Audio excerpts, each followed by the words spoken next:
Ben polisdən xahiş edirəm. Dinc əhaliyə əl qaldırmayın. Qanunda Türkün millət qanı olan millətə güc tətbiq eləməz. Gedib erməniyə tətbiq eləyər. Qanunda qanımız yoxdur ki, o bizə güc tətbiq eləyir.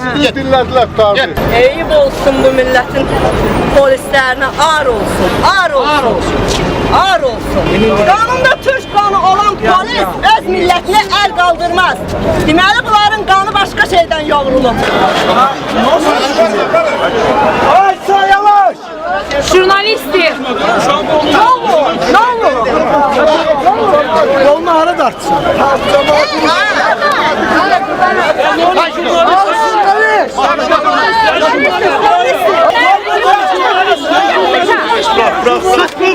Bırak, jurnalist bırak.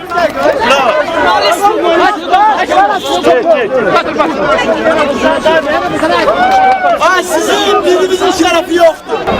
Bir belə kişilik olar ha. Ölün yere girin amma. Heç kimdən də qorxmuram. Ayıb olsun ammuza. Ana böyle isim sen.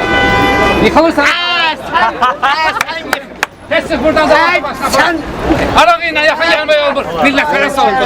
Kes bunu. Gör kime yıkılıp bak o zaman. Hep böylesin. Yarın bunu aldın. git çatla.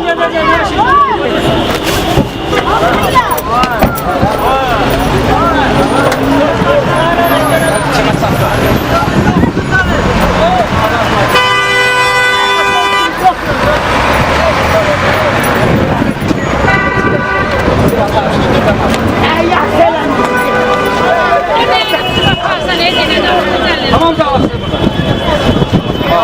Ar olsun, eyib olsun.